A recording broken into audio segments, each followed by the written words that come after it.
국정감사 마지막 날인데요. 10월 27일 오전 현안 브리핑 말씀드리겠습니다. 누리과정 약속하고 지방교육청에 떠넘기는 대통령의 공약 파기에 교육이 파탄난다.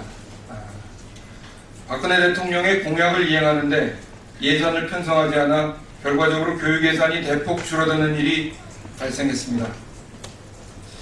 재래식 학교 화장실, 찜통교실 고치기가 더 어렵게 돼버렸습니다. 박근혜 정부가 어린이집 누리과정 예산을 지방교육청에 떠넘기고 있기 때문입니다. 박근혜 대통령은 지난 대선에서 보육 및 유아교육의 국가 완전 책임제를 약속했고 누리과정 예산을 확대하겠다고 공약했습니다. 박 대통령의 공약 파기가 줄줄이 사탕입니다. 기재부가 세수 예측을 잘못해서 내년에 지방교육에 쓸 돈이 정부 예상보다 10조나 부족한 상황입니다. 그런데도 2조 1,500억 원의 어린이집 지원 예산을 지방교육청에 떠맡으라며 책임 전가를 하고 있습니다. 한마디로 무능, 무책임, 무대책 정부입니다. 상황이 이런데도 박근혜 정부는 시도교육감들이 마치 어린이집 지원을 거부하는 것처럼 여론을 호도하고 있습니다. 진보교육감은 물론 보수교육감들도 교육재정에 여력이 없다고 호소하고 있습니다. 올해 지방교육청의 지방채가 4조를 넘을 것으로 예상되는 상황입니다. 여기에 더해 박근혜 대통령은 초등 돌봄교실 예산 6,600억 원 역시 지방의 예산을 떠넘기고 말았습니다. 중앙정부가 한 푼도 지원하지 않겠다는 것입니다. 초등 돌봄교실 역시 대통령의 공약사항이었습니다. 지금 학부모들은 내년에 누리과정 예산 지원이 안 될까봐 노심초사하고 있습니다. 박근혜 대통령께서 아이나 기르는 학부모의 마음을 헤아리셔야 합니다. 새정치민주연합은 박근혜 대통령이 공약대로 누리과정 돌봄교실 예산을 국고로 편성할 것을 강력하게 촉구합니다. 박피아 5인방 즉각 사퇴해야 한다. 새정치민주연합은 이번 국정감사에서 박근혜 정부의 6대 적폐를 밝혀냈습니다. 6대 적폐 중 특히 박근혜 정부의 인사참사 박피아의 폐해가 국정파탄의 본질적인 원인임을 지적했습니다. 이번 국정감사에서 공직을 맡을 기본적 자질을 갖추지 못한 점이 여실히 드러난 5명의 기관장을 박피아 5인방으로 규정하고 즉각 사퇴를 촉구합니다. 사상 초유의 국감 뺑소니를 치고 동행명령장 받은 김성주 대한적십자사 총재, 김구 선생은 건국공로자가 아니다라는 망언 종결자 이인호 KBS 이사장, 친박 자기소개서로 한자리 잡은 곽성문 방송광고진흥공사 사장, 해외여행 많이 다닌 것이 전문성이라는 잔이훈 한국관광공사 감사, 여야 합의로 자진사퇴 결의했고 부르지도 않았는데 출석한 안홍진 한국투자공사 사장, 박피아 5인방입니다. 이 박피아 5인방은 국가 공직을 우스갯거리로 만들어버렸습니다. 대선 공신 챙기는 낙하산 인사에 공기관이 피멍이 들고 있습니다. 박근혜 대통령이 인사 문제에 대한 관점을 국민 눈높이에 맞게 근본적으로 바꿔야 합니다.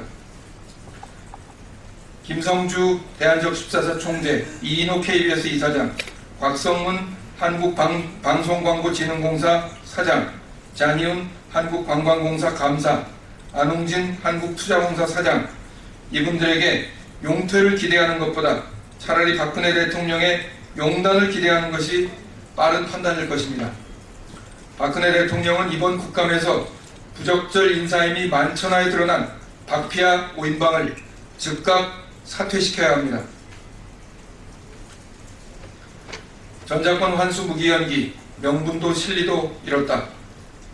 전시작전 통제권 환수를 무기연기한 것은 군사주권과 공약을 팽개친 것으로 박근혜 대통령은 국민들께 분명한 사과와 해명을 할 필요가 있습니다. 국민적 이해를 구하는 아무런 과정도 없이 전시작전 통제권 환수를 포기해놓고 박근혜 대통령은 아직까지 단 한마디 설명도 없습니다. 불친절하고 무성의한 대통령이고 정부입니다. 전작권 환수를 무기 연기한 결과가 국민들에게 어떤 피해를 주는지 명백히 드러나고 있습니다. 한미 합의에 따르면 용산 미군 기지의 5분의 1가량이 평택으로 이전하지 않고 잔류한다고 합니다. 미군 2사단, 예하, 화력여단도 동두천시의 중심에 남기로 결정됐습니다. 우리 정부는 무려 9조 원을 투입해 용산 미군 기지와 한강 이북의 미군 부대가 옮겨갈 평택 통합기지 건설하고 있습니다. 한미 전작권 협상의 결과로 용산 기지에 80만 평의 시민공원을 조성하기로 했던 계획은 물거품이 될 지경에 놓였습니다. 용산 공원의 한가운데에 잔류하는 기지가 위치하고 있기 때문입니다. 용산 공원 주변을 개발해 평택기지 건설 비용을 대겠다는 계획도 차질을 빚어 국민 부담은 더 늘어날 수밖에 없게 됐습니다. 동두천 종합개발을 꿈꿨던 동두천 시민 역시 한순간 날벼락을 맞은 꼴이 됐습니다. 사정이 이런데도 정부는 서울시, 동두천시와 한마디 상의도 없이 일방적으로 미군 잔류를 결정해 버렸습니다. 박근혜 정부가 전시작권 통제권 환수를 무기연기한 것은 국민의 경제활동에도 엄청난 지장을 초래하고 있습니다. 지난 대선에서 박근혜 대통령 후보는 2015년 전작권 환수를 차질 없이 준비하겠다고 약속했습니다. 국민을 속이고 공약을 파기한 박 대통령이 엎드려 공개 사과하고 전작권 협상의 전 과정을 해명해야 합니다. 태범군 곁으로 떠나신 인병선님의 명복을 빕니다. 어젯밤 세월호 희생자 단원고 2학년 5반 태범군의 아버지 인병선님이 세상을 떠나셨습니다.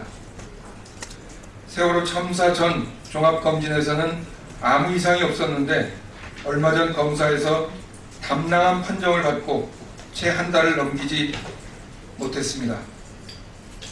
빈소가 안산 한도병원에 마련되어 있습니다. 생때 같은 아들을 잃은 슬픔에 더해 암투병의 고통을 감내하셨을 태범군 아버지 고인의 명복을 빕니다. 아울러 고인의 미망인과 두 딸 유가족에게 조의를 표합니다. 태범군의 곁으로 떠나신 인병선님이 무엇을 바라셨을까 생각해 봐야 합니다. 2014년 4월 16일 그날의 진실이 밝혀지기를 간절히 원하셨을 겁니다. 고인이 희망하신 세월호 특별법 제정은 더 이상 미룰 수 없는 우리들의 몫입니다.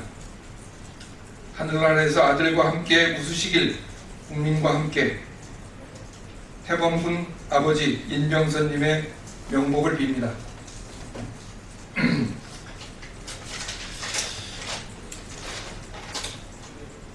오늘 15차 비상대책위원회 의결사항을 브리핑하도록 하겠습니다. MB정부 해외자원개발 국부유출 진상조사위원회를 구성하기로 하고 삼선의 노영민 의원을 진상조사위원장으로 임명했습니다. 아울러 방위사업 부실비리 진상조사위원회를 구성하기로 하고 위원장에 안규백 수석 부대표를 겸임토록 했습니다. 방위산업이 아니라 방위사업이라는 점을 말씀드리고요. 이로써 4대강 부실비리 진상조사위원회 위원장은 이미경 의원입니다. 4대강 부실비리 진상조사위원회와 더불어서 MB정부 해외자원개발 국부유출, 방위사업 부실비리, 4대강 부실비리, 이 3대 부실비리 진상조사위원회가 앞으로 집중적으로 활동을 하게 되리라는 점을 말씀드리겠습니다. 이상입니다.